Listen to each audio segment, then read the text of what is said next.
Om Swastiastu. Om Awignamastu Nama Sidam. Om Anubadrah Kratawo Yantu Wiswata. Ya Tuhan, semoga pikiran yang baik datang dari segala penjuru. Selamat pagi anak-anak. Ya, bagaimana kabarnya? Ya, semoga kita semua dalam keadaan sehat dan berbahagia. Nah, pagi hari ini kita akan melanjutkan materi pembelajaran kedua mengenai Sadripu dalam diri manusia.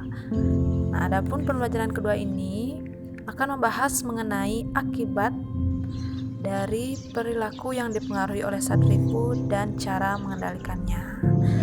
Sebelum itu, mari kita ingat kembali bahwa Sadripu terdiri dari 6 bagian, yaitu yang pertama Kama, kedua Loba, 3 Kroda, 4 Mada, 5 Moha, dan 6 Matsarya. Bagaimana akibat perilaku yang dipengaruhi oleh Sadripu? Nah, yang pertama yaitu Kama. Kama artinya keinginan, nafsu, hasrat, kepuasan, dan kesenangan. Setiap orang memiliki keinginan atau kama dalam dirinya yang hendaknya dipergunakan sebaik-baiknya.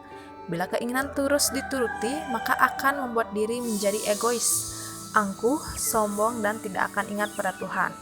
Akibatnya, seseorang yang demikian akan sengsara hidupnya. Nah, lantas kita harus melawan nafsu atau kama tersebut.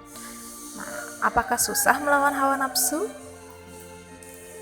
Nah, cara untuk mengendalikan kama yang pertama itu dengan mengendalikan pikiran. Kemudian yang kedua itu dengan kesabaran. Nah, bila kita mampu mengendalikan pikiran, maka kita akan mampu membedakan mana yang baik dan mana yang buruk. Bahkan kita mampu membedakan mana yang kebutuhan dan keinginan, seperti itu.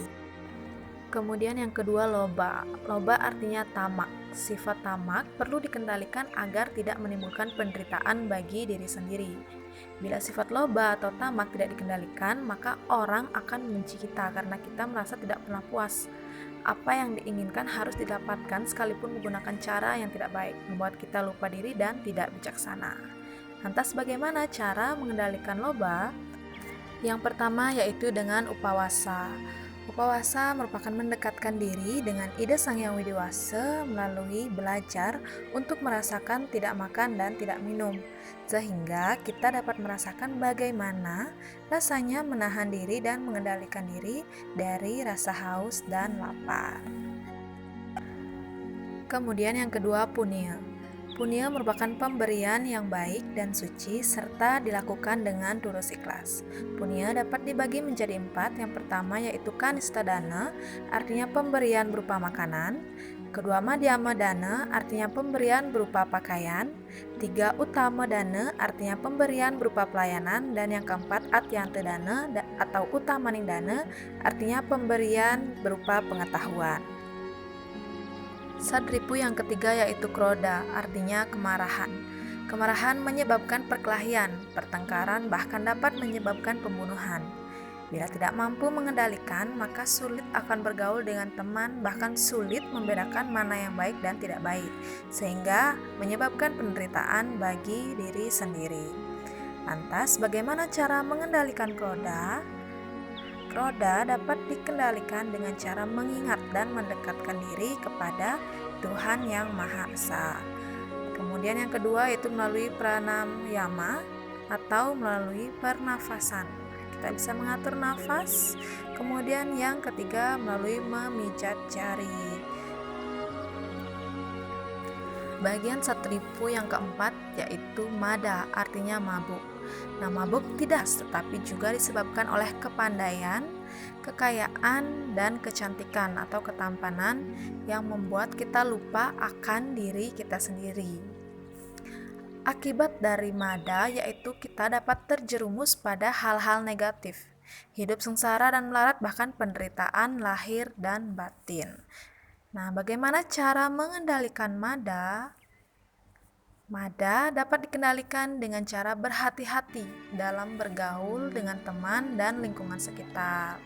Nah, ada baiknya ketika kita berteman atau bergaul dimanapun tempatnya, kita harus mampu membedakan mana yang baik dan mana yang buruk, mana teman yang bisa kita ajak dan mana yang tidak.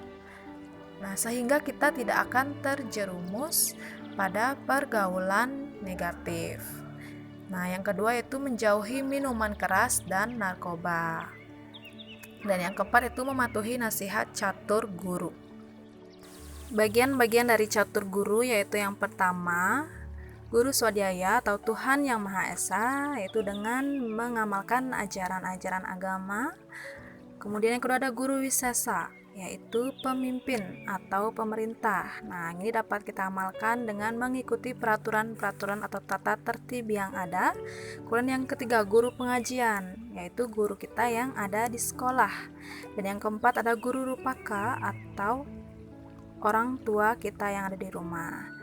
Nah, dengan kita mengikuti ajaran dari keempat guru ini, maka kita dapat terhindar dari mada. Kemudian bagian sadripu yang kelima yaitu moha, artinya kebingungan. Kebingungan menyebabkan pikiran menjadi kacau dan gelap, sehingga tidak mampu membedakan mana yang baik dan mana yang buruk. Orang yang kebingungan cenderung berbuat negatif, bahkan dapat berbuat di luar akal pikiran manusia, sehingga membuat hidup menjadi tidak bahagia. Nah, penyebab dari kebingungan itu sendiri yaitu yang pertama tertimpa musibah yang berat, kemudian kedua kehilangan orang yang dicintai, kehilangan orang yang tersayang, dan yang ketiga ada permasalahan yang dihadapi, dan keempat yaitu kemarahan. Lalu, bagaimana cara mengendalikan mada? Nah, cara mengendalikan mada yang pertama yaitu dengan rajin sembahyang, bertrisandil contohnya.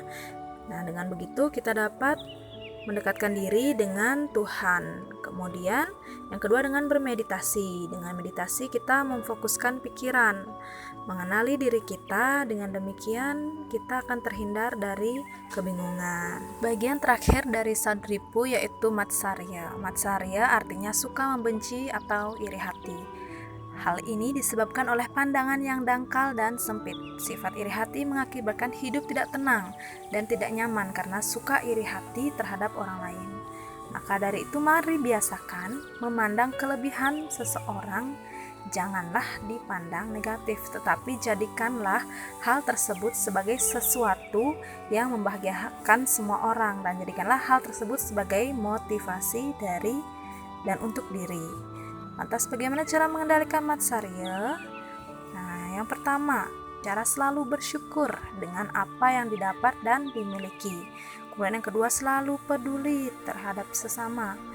Yang ketiga, mengasihi. Dan yang keempat, menyayangi sesama dengan tulus. Matsarya, dengan menerapkan keempat tersebut, kita dapat menghindari matsarya. Nah, demikian untuk hari ini. Jangan lupa dicatat dan dibaca kembali, dan jangan lupa untuk selalu melatih diri agar apa yang kita dapatkan, agar ilmu yang kita dapat hari ini nantinya dapat diterapkan dalam kehidupan sehari-hari, sehingga kita semua dapat terhindar dari sadripu. Sekian dulu. Kita berjumpa di minggu selanjutnya. Ibu akhiri pertemuan hari ini dengan para mesanti Om Santi Santi Santi Om.